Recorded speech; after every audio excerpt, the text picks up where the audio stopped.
احادیث میں درج ہے کہ عیسیٰ بن مریم کا آخری زمانے میں نزول ہوگا۔ یہ احادیث پہلی صدی سے لے کر آج تک کی تمام اہم کتب میں درج ہیں اور اس کثرت سے ہیں جو تواتر کے درجے پر پہنچی ہوئی ہے، جن کا انکار ممکن نہیں، اور قریباً تمام امت اس پر متفق ہے کہ عیسیٰ بن مریم کا نزول ہوگا۔ دوسری طرف قرآن کریم بڑی وضاحت کے ساتھ حضرت عیسیٰ علیہ السلام کی وفات کا اعلان کر رہا ہے اور یہ بھی کہتا ہے کہ فوت شدہ واپس دنیا میں نہیں آتا، اس لیے لازماً یہ مانا جائے گا کہ عیسیٰ علیہ السلام کے آنے سے مراد ان جیسے ایک عظیم الشان وجود کا امت میں پیدا ہونا ہے جس کو مسیح یا بروز کہا جاتا ہے۔ یاد رہے اسی قسم کا معاملہ خود حضرت عیسیٰ علیہ السلام کے زمانے میں پیش آیا۔ توریت کی کتاب 2 سلاطین باب 2 آیت 11 میں ایلیا یعنی حضرت الیاس علیہ السلام کے متعلق لکھا ہے کہ دیکھو ایک آتشی رتھ اور آتشی گھوڑوں نے ان دونوں کو جدا کر دیا اور ایلیا بگولے میں آسمان پر چلا گیا۔ توریت کی آخری کتاب ملاکی باب 4 آیت 5 میں لکھا ہے کہ خداوند یا بزرگ اور ہولناک دن کے آنے سے پیشتر میں ایلیا نبی کو تمہارے پاس بھیجوں گا۔ جب حضرت عیسیٰ علیہ السلام نے دعویٰ فرمایا تو یہود نے سخت مخالفت کی کہ تو سچا نہیں، کیونکہ آسمان سے ایلیا نہیں اترا۔ تب مسیح علیہ السلام نے متی باب 11 آیت 15 میں یوحنا بپتسمہ دینے والے یعنی حضرت یحییٰ علیہ السلام کے متعلق فرمایا، ایلیا جو آنے والا تھا یہی ہے، جس کے سننے کے کان ہو وہ سن لے۔ پس پیش گوئیوں میں جب کسی نبی کے دوبارہ آنے کا ذکر ہو تو اس کے مسیح کا آنا مراد ہوتا ہے۔ یہی مضمون تفصیل کے ساتھ احادیث میں بھی بیان ہوا ہے۔ صحیح بخاری کتاب احادیث الانبیاء باب نزول عیسیٰ میں روایت ہے، کیف انتم اذا نزل ابن مریم فیکم و امامکم منکم، یعنی تمہارا کیا حال ہوگا جب مریم کے بیٹے عیسیٰ تم میں اتریں گے اور وہ تمہارا امام تمہاری قوم میں سے ہوگا، یعنی امت میں سے ہی ہوں گے۔ بس کسی غیر قوم کے نبی کا یہاں ذکر نہیں ہو رہا۔ مولوی حضرات اپنے خیالی عقیدے کو سچا ثابت کرنے کے لیے و امامکم منکم سے مراد امام مہدی لیتے ہیں، جو درست نہیں، کیونکہ مشہور شارحین بخاری نے امام سے مراد مسیح لیے ہیں، جیسے فتح الباری میں لکھا ہے کہ وہ قرآن کے مطابق فیصلے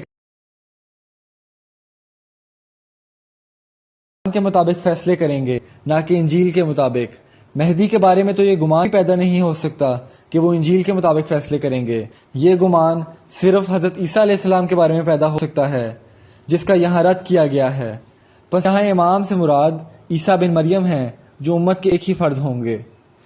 صحیح مسلم میں و امامکم کے بجائے فاماکم منکم کے الفاظ ہیں، یعنی پھر تمہاری امامت کریں گے۔ یہاں کوئی امام مہدی کا نام داخل نہیں کر سکتا۔ دونوں روایتوں میں منکم کا لفظ ہے، یعنی وہ تم میں سے ہوں گے، آسمان سے نہیں اتریں گے۔ یہ بھی یاد رہے کہ ان تمام احادیث کے مخاطب صحابہ کرام ہیں، جن میں نزول کا ذکر ہے، جبکہ عیسیٰ علیہ السلام نے آخری زمانے میں آنا تھا۔ پس یہاں آخری زمانے کے مسلمانوں کو صحابہ کا مثیل ٹھہرایا گیا ہے۔ مسند احمد بن حنبل نے اس مضمون کو اور زیادہ کھول دیا ہے کہ عیسیٰ بن مریم امام مہدی بن کر آئیں گے۔ حضرت ابو ہریرہ رضی اللہ عنہ سے روایت ہے کہ نبی کریم صلی اللہ علیہ وسلم نے فرمایا، یوشک مناشا منکم ان یلقا عیسیٰ ابن مریم اماما مہدیا، یعنی قریب ہے کہ جو تم میں سے زندہ رہے وہ عیسیٰ بن مریم سے ملاقات کرے جو امام مہدی ہیں۔ یہ روایت بہت سی کتب میں آئی ہے۔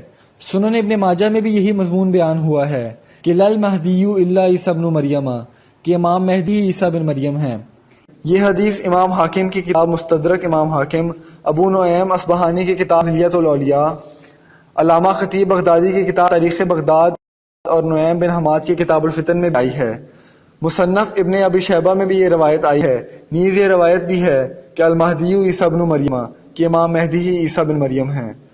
شیعہ کتب میں بھی یہ روایت آئی ہے، اس کی تفصیل بھی درج ہے۔ بہار الانوار میں امام مہدی کے بارے میں فرمایا، لونہ لون عربی و جسمہ جسم اسرائیلی، امام مہدی کا رنگ عربی اور جسم اسرائیلی ہوگا، یعنی وہ محمد عربی صلی اللہ علیہ وسلم کے رنگ و روپ میں ہوگا اور مسیح ناصری کے صفات بھی لیے ہوئے ہوگا۔ امام محمد باقر سے روایت ہے کہ امام مہدی آ کر اعلان کریں گے، جس نے آدم علیہ السلام کو دیکھنا ہے وہ مجھے دیکھ لے، میں ہی آدم ہوں۔ اسی طرح وہ حضرت نوح، ابراہیم، اسماعیل، موسیٰ گدا کہا جاتا ہے۔ اسی طرح نیک کو فرشتہ اور برے کو شیطان کہہ دیا جاتا ہے۔ خود قرآن نے یہ محاورہ استعمال کیا ہے۔ بخاری کی روایت ہے کہ ابو سفیان نے نبی کریم صلی اللہ علیہ وسلم کو ابن ابی کبشہ کا نام سے یاد کیا، جو زمانہ جاہلیت میں بتوں کے خلاف ہو گیا تھا۔ اسی مشابہت سے کفار نبی کریم صلی اللہ علیہ وسلم کو ابن ابی کبشہ کہہ دیتے تھے۔ خود نبی کریم صلی اللہ علیہ وسلم نے ایک موقع پر اپنی بیویوں کو صواحب و یوسف یعنی یوسف والی عورتیں کہا۔ یہ بھی یاد رہے کہ ابن مریم اور مسیح اور عیسیٰ کا نام تو کثرت سے امت میں استعارتاً استعمال ہوا ہے۔ احادیث میں تو دجال کو بھی مسیح کہا گیا ہے کیونکہ وہ کثرت سے سیاحت کرے گا۔ غالب کہتے ہیں ابن مریم ہوا کرے کوئی، میرے دکھ کی دوا کرے کوئی۔ خواجہ معین الدین چشتی نے اپنے آپ کو عیسیٰ کہا ہے، من عیسیٰ ثانی شدم۔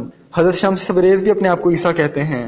پس حضرت مسیح موعود علیہ السلام کا یہ الہام کہ مسیح ابن مریم رسول اللہ فوت ہو چکا ہے اور اس کے رنگ میں ہو کر وعدے کے موافق تو آیا ہے، میں آپ کو مسیح ابن مریم کا نام دیا جانا کوئی نئی بات نہیں۔ ابن مریم ہوں مگر اترا نہیں میں چرخ سے،